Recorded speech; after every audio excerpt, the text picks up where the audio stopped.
combat à l'est de la République démocratique du Congo et la colère des habitants de Goma contre la MONUSCO. Il sera question de l'affaire Borrell.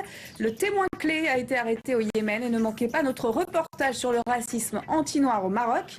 Nous avons recueilli les témoignages de plusieurs migrants. Mais d'abord, donc, cette escalade militaire et politique dans l'est de la République démocratique du Congo, Sonia. Un médecin cité par l'agence AP fait état d'un bilan de plusieurs dizaines de morts depuis dimanche matin dans les combats entre la rébellion du M23 et l'armée congolaise appuyée par la brigade d'intervention rapide de l'ONU. Les affrontements se sont déroulés à une quinzaine de kilomètres de Goma, dans cette région riche en coltan, minerais qui entre dans la fabrication des téléphones portables.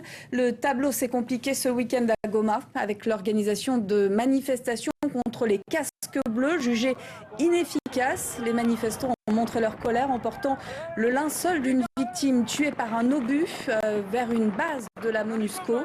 2 casques bleus uruguayens auraient alors abattu 2 civils selon des témoins.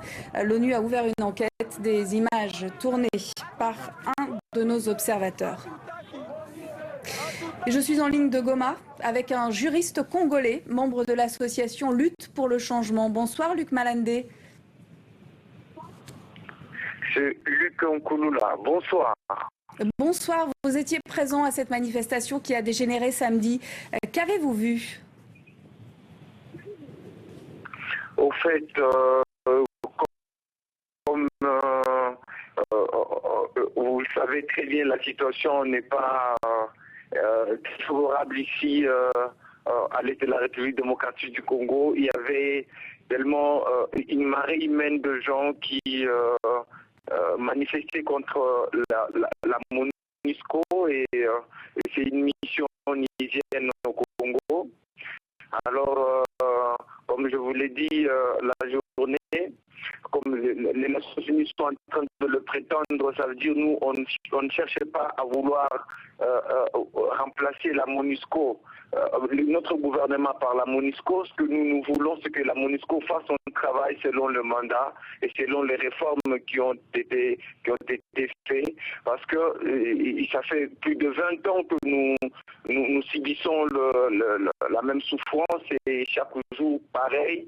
Vous ne pouvez pas imaginer un enfant qui est né et aujourd'hui il a 20 ans, il connaît la même histoire, la même situation de guerre. Voilà ce qui nous énerve chaque jour ici chez nous. Et c'est d'ailleurs ce qui a été le mobile de manifestations qu'il y avait récemment, parce qu'on en a déjà beaucoup entendu, beaucoup vu, et la manifestation s'est dirigée vers les camps de la MONUSCO.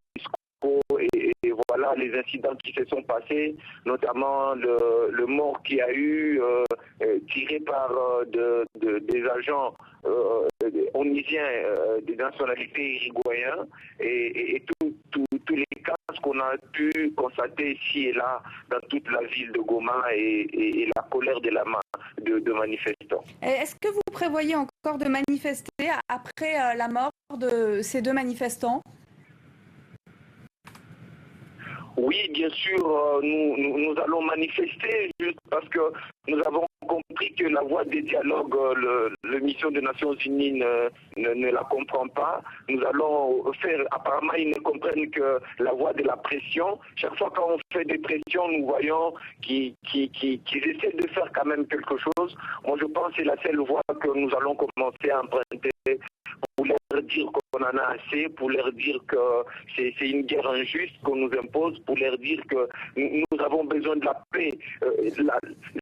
C'est que nous demandons à la MONUSCO qui nous donne la paix. La MONUSCO doit s'y faire ou s'en aller. Ça veut dire qu'on ne demande pas grand-chose. C'est seulement la paix lorsqu'ils auront rétabli la paix au Congo et selon les différentes réformes que cette mission onusienne a dû subir, qui nous amène la paix et puis rentrer chez eux. C'est tout ce qu'on demande par nos manifestations et on n'a pas l'intention de substituer les Nations Unies à notre gouvernement parce que nous savons la différence nette. Nous voulons d'eux, c'est qu'ils fassent leur mission et qu'ils rentrent chez eux. Merci Luc. Je rappelle que vous êtes juriste et habitant de Goma. Mais ce conflit au nord Kivu, Sonia, est extrêmement complexe, il faut le dire, avec une forte dimension régionale. Kigali et Kinshasa s'accusent mutuellement des violences. On l'a encore vu ces dernières heures à travers les déclarations des responsables politiques de tous bords. Le récit d'Alexander Turnbull avec les images de nos confrères de la ITV. La paisible campagne rwandaise a perdu de sa quiétude. Vendredi dernier, le district de Rubavu, frontalier avec la République démocratique du Congo, a été la cible de tirs de roquettes. Vers 13h, j'étais en train de nourrir les vaches lorsque soudain, une bombe en provenance du Congo est tombée juste à côté de moi. Pas de blessés parmi les habitants, mais l'inquiétude grandit alors que le conflit a repris entre l'armée congolaise et les rebelles du M23 de l'autre côté de la frontière. Pour Kigali, la cause est entendue, c'est la RDC qui est responsable des tirs.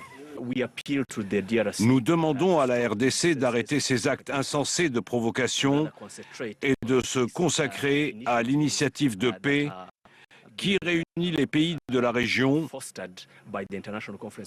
et la section paix et sécurité des Nations Unies. À Kinshasa, l'ennemi est là aussi tout désigné. Le Rwanda et son président Paul Kagame sont accusés d'instrumentaliser la rébellion du M23. Toute la presse dénonce les bombardements de la semaine dernière qui ont fait plusieurs morts et des dizaines de blessés. 11 obus sont tombés en 2 temps dans différents quartiers de la ville de Goma. Une chose semble certaine, selon les premières indications fournies par nos experts. Le plus grand nombre de tirs à la roquette provenaient du territoire de la République du Rwanda. Quant aux pourparlers engagés en décembre dernier en Ouganda, ils sont au point mort depuis des semaines. Représentants des rebelles et du gouvernement s'accusent mutuellement d'avoir quitté la table des négociations. Au Congo-Brazzaville, à présent, Sonia, le ministre de la Justice est indigné de la procédure française contre le général congolais Norbert Dabira. Oui, le gouvernement congolais a dénoncé ce lundi un acharnement inacceptable contre son pays après la mise en examen jeudi à Paris pour crime contre l'humanité de ce général congolais. Il s'agit de l'affaire des 353 Congolais disparus au Beach, le principal port de Brazzaville, en 1999. En 2005, la Cour criminelle de Brazzaville avait acquitté les accusés, dont ce général Dabira. Justice encore avec un nouveau rebondissement dans l'affaire Borrell. Ce juge français retrouvé mort dans un ravin à Djibouti, c'était le 19 octobre 1995. Un rebondissement qui inquiète la famille Borrell et notamment la veuve du magistrat français. Un témoin clé a été arrêté samedi à Sanaa, au Yémen, semble-t-il à la